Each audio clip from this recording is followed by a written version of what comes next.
Hello all. ఇప్పుడు మన LTX classes వాళ్ళు దసరా ధమాకా ఆఫర్ అనేది ఏపీఎస్సి గ్రూప్ 1 కోర్స్ మీద ప్రొవైడ్ చేయడం జరుగుతుంది. సో ఈ యొక్క పర్టికులర్ కోర్స్లోని మీకు ఆన్లైన్ కోర్స్ అనమాట 45,000 రూపీస్ వర్త్ కోర్స్ మీద ఫ్లాట్ 10,000 రూపీస్ ఆఫ్ అనేది ప్రొవైడ్ చేస్తూ 35,000 రూపీస్కే ప్రొవైడ్ చేయడం జరిగింది. సో ఎవరైతే గ్రూప్ 1 ఆన్లైన్ కోర్స్ అనేది తీసుకుంటారో మీకు కాంప్లిమెంటరీ గ్రూప్ 2 యాక్సెసిబిలిటీ అనేది ఉంటుంది. కాకపోతే ఈ ఆఫర్ ఏదైతే ఉందో అది కేవలం 31st అక్టోబర్ వరకు మాత్రమే. బట్ కోర్స్ వచ్చేసరికి మాత్రం మీకు లైఫ్ టైం వ్యాలిడిటీ తోటి వస్తుందన్నమాట. అండ్ దీనికి రిలేటెడ్ మీకు ఏమైనా ఎంక్వైరీస్ కానీ ఉన్నట్లయితే కాల్ 7893899553 ఈ నెంబర్ కాల్ చేసి మీ డౌట్స్ అనేవి క్లియర్ చేసుకొని త్వరగా గ్రూప్ 1 ఎవరైతే ఏపీఎస్సి క్లియర్ చేయాలనుకుంటున్నారో జాయిన్ అయ్యే ప్రయత్నం అనేది చేయండి. ఎందుకంటే నెక్స్ట్ కమింగ్ వచ్చే నోటిఫికేషన్ బిగ్ నోటిఫికేషన్ అండ్ అలానే it will be going to అది చాలా ఫాస్ట్గా క్లియర్ కూడా చేయబోతున్నారు. ఎందుకంటే నెక్స్ట్ ఇయర్ ఎలక్షన్స్ అనేవి ఉన్నాయి కాబట్టి. ఎనీవేస్ అలానే ఇప్పుడు మన ఏపీఎస్సి గ్రూప్ 1 కోసం మన ఎల్టీఎక్స్ క్లాసెస్ వాళ్ళు ఆఫ్లైన్ వైజాగ్లోని కోర్స్ అనేది కూడా ప్రొవైడ్ చేస్తున్నారు for both prelims and mains అనమాట. అండ్ ఇప్పుడు మీకు ఆఫ్లైన్ మీద అడ్వాంటేజ్ ఏంటి అంటే మీరు నెలకి 5,000 రూపాయలు ఈఎంఐ అనేది పే చేసుకుంటూ కూడాను మీరు ఫస్ట్ 5,000 అనేది పే చేసేసి వెంటనే ఇమీడియట్లీ జాయిన్ అవ్వచ్చు అనమాట. సో మీ ప్రిపరేషన్ని మీరు స్టార్ట్ చేసుకోవచ్చు కూడాను. అండ్ అలానే 1 ఇయర్ ఒకవేళ మీకు కావాలి అనుకుంటే కేవలం 45,000 ఆఫ్లైన్. లేదు మీకు లైఫ్ టైం వ్యాలిడిటీ కావాలి అనుకుంటే 60,000 రూపీస్ వర్త్ అనమాట కోర్స్ అనేది.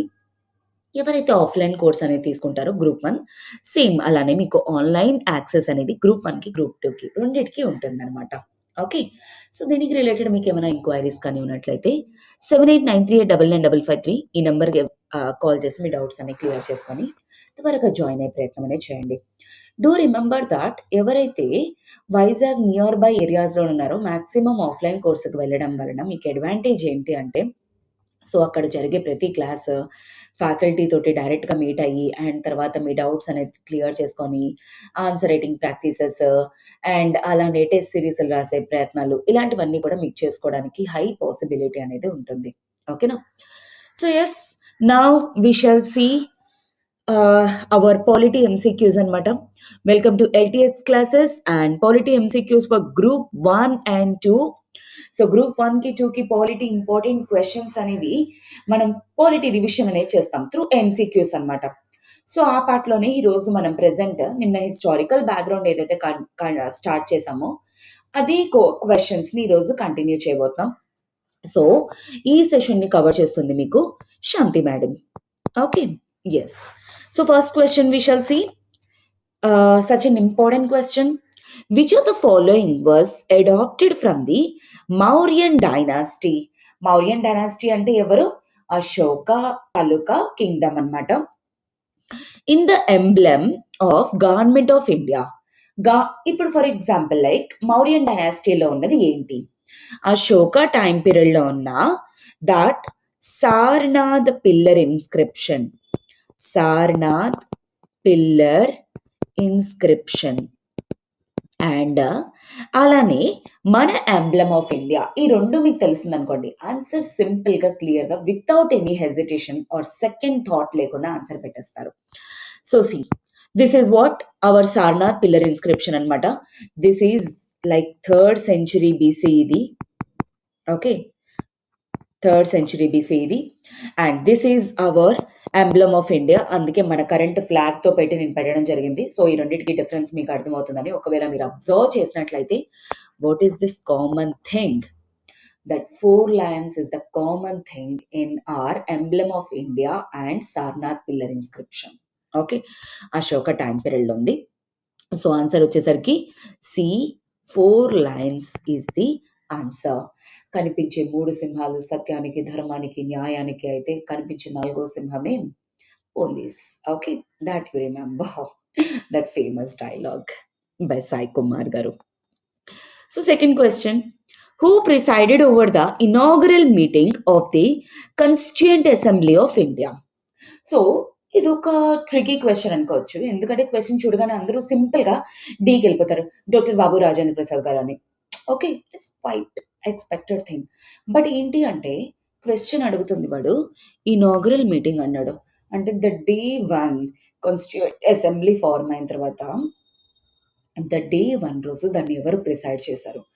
సో మెంబర్స్ అందరూ కలిపి మెయిన్ ఏంటి అంటే సీనియర్ మోస్ట్ మెంబర్ అయిన సచ్చిదానంద సిన్హా గారిని ఫస్ట్ ఇనాగరల్ మీటింగ్లోని ప్రిసైడ్ చేయమండం జరిగింది.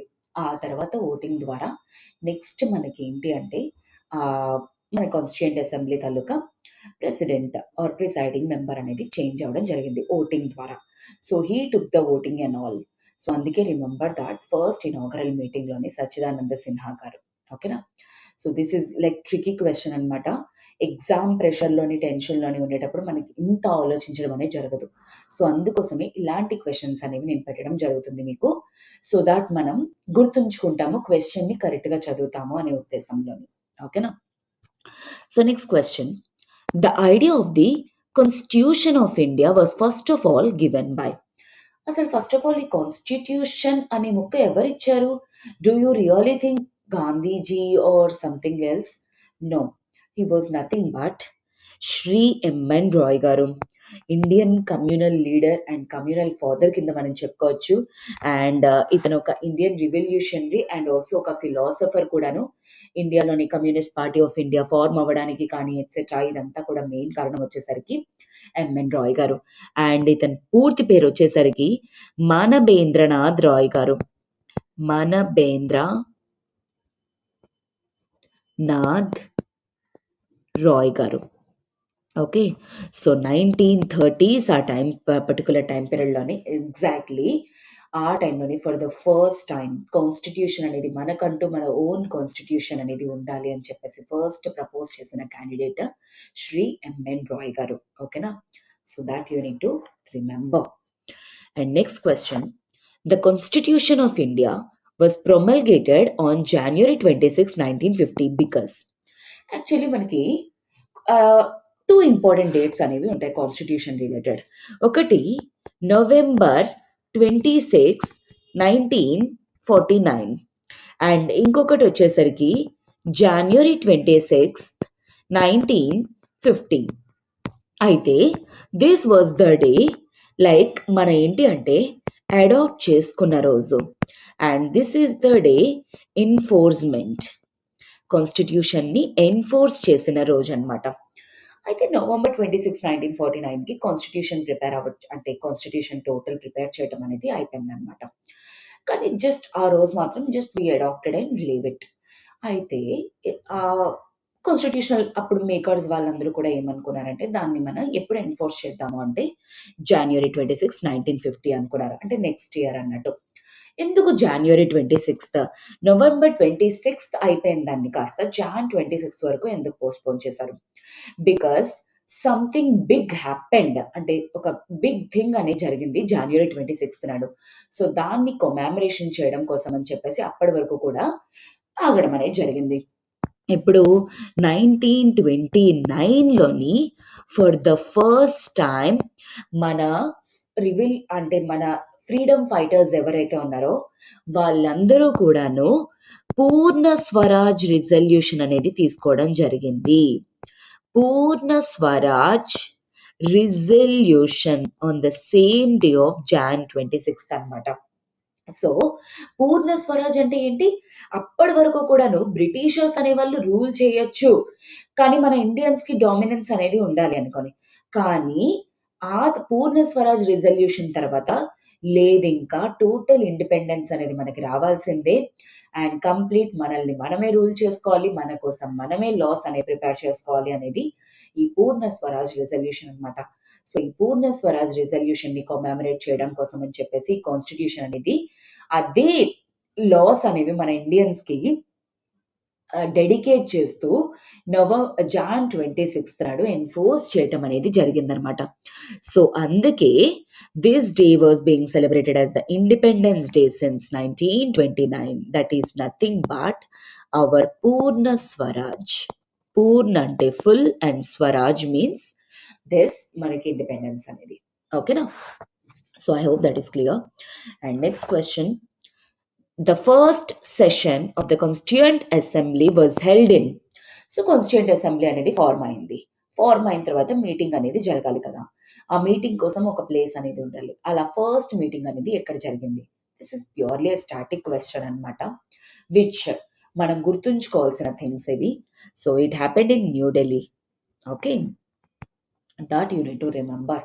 మనకి most probably first or last వి అడగొచ్చు, మిడిల్లో 23rd ఎప్పుడైంది ఎట్సెట్రా అలాంటివి మోస్ట్ ప్రాబబ్లీ అడగకపోవచ్చు. టోటల్ సంథింగ్ అరౌండ్ 160 సెషన్స్ వరకు అడగడం జరిగింది. సో అలా 160 సెషన్స్ అనేవి 2 years 11 months ఇలాగ మనకి టైం అనేది టేకెన్ చేయడం అనేది ఆల్మోస్ట్ దగ్గరగా చెప్పాలి అంటే 3 years అనేది టైం టేకెన్ జరిగిందనమాట టోటల్ మన కాన్స్టిట్యూషన్ ప్రిపేర్ చేయడానికి. ఎందుకంటే చాలా బ్రాడ్గా కాంప్రహెన్సివ్గా ప్రిపేర్ చేయడం జరిగింది. అందుకే ఈ రోజుకి కూడా మన కాన్స్టిట్యూషన్ తోటి మనకి ఎటువంటి ఇష్యూస్ అనేవి లేదు. ఎనీవేస్ చేంజ్ టైమింగ్స్ అనేవి over the time period change అవుతున్నప్పుడు కొన్ని ఎడిషన్స్ డిలీషన్స్ అనేవి ఇంపార్టెంట్. బట్ కాన్స్టిట్యూషన్లో మేజర్ చేంజెస్ అనేవి మనకైతే ఏం లేవు. బికాజ్ అంత విషన్ తోటి మన కాన్స్టిట్యూషనల్ ఫ్రేమర్స్ మన కాన్స్టిట్యూషన్ ని ఇండియా కోసం డెడికేట్ చేయడం అనేది జరిగింది. Okay, so we must be so thankful to our constitutional makers. So next question చూసే ముందు ఒక చిన్న అనౌన్స్మెంట్. ఇప్పుడు మన ఎల్టీఎక్స్ క్లాసెస్ వాళ్ళు ఏపీఎస్సి గ్రూప్ 2కి అండ్ అలానే టీఎస్పీఎస్సి గ్రూప్ 2 కోసం రీసెంట్గా ఏదైతే 2023 రివైజ్డ్ సిలబస్ ఉందో దాన్ని సివిల్స్ ఫ్యాకల్టీ చేత కవర్ చేయించడం అనేది జరిగింది. సో ఇప్పుడు ఆ క్లాసెస్ అనేవి మీకు రికార్డెడ్లోని ప్రిలిమ్స్ 7,000 రూపాయలకి and prelims plus mains recorded వచ్చేసరికి కేవలం 10,000 రూపాయలకి అవైలబుల్గా ఉన్నాయన్నమాట. అండ్ ఎవరైతే కోర్సెస్లో జాయిన్ అవుతారో వాళ్ళకి ఫ్రీగా టెస్ట్ సిరీస్ అనేది కూడా ప్రొవైడ్ చేయడం అనేది జరుగుతుంది. అండ్ రిమెంబర్ దట్ ఎవరైతే గ్రూప్ 1 కోర్స్ అనేది తీసుకుంటారో గ్రూప్ 2 తాలూకా కోర్స్ అనేది ఆటోమేటిక్గా కాంప్లిమెంటరీగా వస్తుంది విత్ టెస్ట్ సిరీస్తో పాటు. అండ్ అలానే this course comes with lifetime validity opportunity. Remember that. So lifetime వ్యాలిడిటీతో వస్తుందన్నమాట. సో మీరు ఎగ్జామ్ క్లియర్ చేసేంత వరకు కూడా ఎల్టీఎక్స్ క్లాసెస్ తాలూకా సపోర్ట్, క్లాసెస్ తాలూకా యాక్సెసిబిలిటీ, అప్డేట్స్ అవన్నీ కూడా మీకు వస్తూనే ఉంటాయి. అండ్ దీని రిలేటెడ్ మీకు ఏమైనా డౌట్స్ కానీ ఉన్నట్లయితే కాల్ 7893899553 ఈ నెంబర్ కాల్ చేసి మీ డౌట్స్ అనేవి క్లియర్ చేసుకొని త్వరగా జాయిన్ అయ్యే ప్రయత్నం అనేది చేయండి. ఓకేనా? So yes, we shall move to the next question. The members of the Constituent Assembly were. So ఎక్కడ జరిగింది, ఎప్పుడు స్టార్ట్ అయింది, ఎన్ని సెషన్స్ జరిగాయి, ఇవన్నీ కూడా మనం చూడడం జరిగింది. ఎవరు ప్రిసైడ్ చేశారు ఫస్ట్ మీటింగ్, అదంతా కూడాను. సో ఇప్పుడు ఇంకొక టైప్ ఆఫ్ క్వశ్చన్ ఏంటి, ఆ మెంబర్స్ అనే వాళ్ళు ఎలాగా, అసలు ఈ కాన్స్టిట్యూట్ అసెంబ్లీలో ఉన్నారు మెంబర్స్, వాళ్ళందరూ ఎలా వచ్చారు? ఏదో ర్యాండమ్ గా ఎవడో చీటీలు తీస్తే కూర్చుని పడా ఏంటి? No. So they are from actually princely states నుండి నామినేటెడ్ మెంబర్స్, అలానే ప్రొవిన్షియల్ అసెంబ్లీస్ నుండి, అంటే అప్పటి ప్రావిన్సెస్ ఏవైతే ఉన్నాయో వాటి నుండి ఎలెక్ట్ అయిన మెంబర్స్ అనమాట. వీళ్ళిద్దరూ కలిపి కూర్చొని కాన్స్టిట్యూషన్ అసెంబ్లీ అనేది ఫార్మ్ అయింది. సో ఆప్షన్స్ ఒకవేళ అబ్జర్వ్ చేస్తే only representatives of princely states అన్నాడు, అందుకే దీన్ని కొట్టేయచ్చు మనం. Elected directly by the people, అసలు టోటల్ ఎలక్షన్స్ అనేవి మనకి జరగలేదు.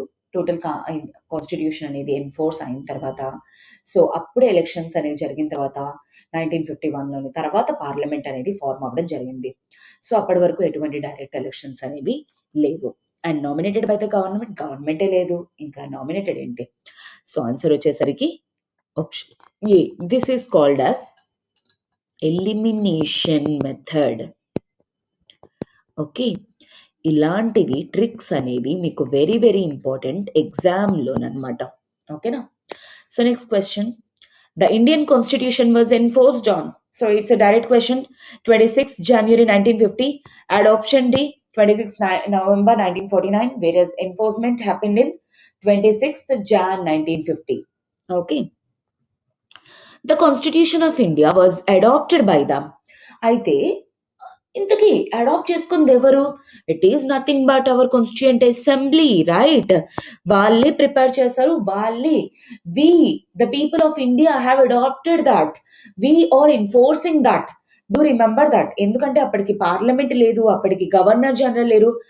బ్రిటిష్ పార్లమెంట్ ఇంకా తీసుకుంటే మనకి ఎక్కడ ఇండిపెండెన్స్ వచ్చినట్టు. సో ఆబ్వియస్లీ ఆ 3 ఆప్షన్స్ ని మీరు ఎలిమినేట్ చేస్తే డైరెక్ట్ గా మీరు బి అనే ఆప్షన్ ని పెట్టగలరు అనమాట. So these are the tricks అన్నమాట, ఎలిమినేషన్ ట్రిక్స్. ఒకవేళ ఆన్సర్ అనేది డైరెక్ట్ గా మనకు తెలియకపోయినా, British parliament no way, governor general no way, ఎందుకంటే వాళ్ళిద్దరు అప్పటికి లేరు. అండ్ పార్లమెంట్ ఆఫ్ ఇండియా 1952లో కానీ ఫార్మ్ అవ్వలేదు. ఇంకా నవంబర్ 26 1949లో కదా అడాప్షన్ జరిగింది. So simple. Okay. So next question, how long did the Constituent Assembly take to finally pass the Constitution? So almost 2 years 11 months, something around 18 days అనేది పట్టడం జరిగింది. So దగ్గరగా మనం ఒకవేళ అబ్జర్వ్ చేసినట్లయితే అబౌట్ 3 years అనమాట, 1946 నుండి కంపేర్ చేస్తే. సో లైక్ నవంబర్ 26 1949లో ఫినిష్ అవ్వడం జరిగింది. సో అందుకే almost around 2 years 11 months. Okay, so that is nothing but 3 years. The Office of Governor General of India was created by. So ఈ office of governor general అనేది ఎప్పుడు create చేయడం అనేది జరిగింది? It is through charter act of 1813. Okay, so charter act of 1813 ద్వారా ఈ యొక్క particular governor general అనే ఆఫీస్ అనేది క్రియేట్ చేయడం అనేది జరిగింది. లైక్ సింప్లీ యాక్ట్స్ ద్వారా అనమాట. సో రెగ్యులేషన్ యాక్ట్, తర్వాత charter acts, government of India acts, ఇవన్నీ కూడా ఎప్పుడు ఏం జరిగాయి, దేంట్లో కమ్యూనల్ రిప్రజెంటేషన్ వచ్చింది, ఇలాంటివన్నీ కూడా which you must remember the things. So yes, these are the 10 questions for our day, and tomorrow we shall be going to conclude our historical background questions అన్నమాట. సో దీంతో మీకు ఏంటి అంటే హిస్టారికల్ బ్యాక్గ్రౌండ్లో ఏవైతే డౌట్స్ ఉన్నాయి ఎట్సెట్రా ఇదంతా కూడా మీకు క్లియర్ అయింది, ఎక్కడ స్ట్రెస్ చేయాలి, ఎక్కడ ఫోకస్ చేయాలి అనేది మీకు అర్థమైంది అనుకుంటున్నాను. So with that I'm ending this session. But before that ఒక చిన్న అనౌన్స్మెంట్. మనకి ఇప్పుడు టీఎస్పీఎస్సీ గ్రూప్ 1 కోసం కూడాను దసరా ధమాకా ఆఫర్లోని కోర్సెస్ మీద, online courses 45,000 rupees worth course మీద ఫ్లాట్ 10,000 రూపీస్ అనేది ఆఫ్ ప్రొవైడ్ చేస్తూ 35,000 రూపీస్కి ప్రొవైడ్ చేయడం అనేది జరుగుతుంది. అండ్ ఎవరైతే టీఎస్పీఎస్సీ గ్రూప్ 1 కోర్స్కి జాయిన్ అవుతారో ఆటోమేటికల్లీ మీకు గ్రూప్ 2కి కూడా యాక్సెసిబిలిటీ అనేది కాంప్లిమెంటరీ అనమాట. అయితే ప్రెసెంట్ ఈ ఆఫర్స్ ఏవైతే ఉన్నాయి, ఫ్లాట్ 10,000, కాంప్లిమెంటరీ యాక్సెస్, ఇదంతా కూడా మీకు కేవలం 31st October వరకు మాత్రమే. ఎందుకంటే this is your Dasara Dhamaka offer అనమాట. అండ్ ఈ కోర్స్ వచ్చేసరికి మాత్రం మీకు లైఫ్ టైం వ్యాలిడిటీ తోటి వస్తుంది. అంటే మీరు ఎగ్జామ్ క్లియర్ చేసేంత వరకు కూడా ఎల్టీఎక్స్ క్లాసెస్ తాలూకా సపోర్ట్ అనేది మీకు ఉంటుంది. ఓకేనా? అండ్ మీకు దీనికి రిలేటెడ్ ఏమైనా ఎంక్వైరీస్ కానీ ఉన్నట్లయితే యూ కెన్ కాల్ 7893899553. ఈ నెంబర్ కాల్ చేసి మీ డౌట్స్ అనేవి క్లియర్ చేసుకొని త్వరగా జాయిన్ అయ్యే ప్రయత్నం అనేది చేయండి. ఓకేనా? So yes, with that I'm going to end up this session. And మీకు ఒకవేళ ఈ సెషన్స్ కానీ హెల్ప్ఫుల్ అయినట్లయితే అండ్ అలానే మీకు ఎగ్జామ్కి కానీ ఉపయోగపడినట్లయితే please do like, share and subscribe to LTX Classes channel. Have a good day. Take care, students. Yes.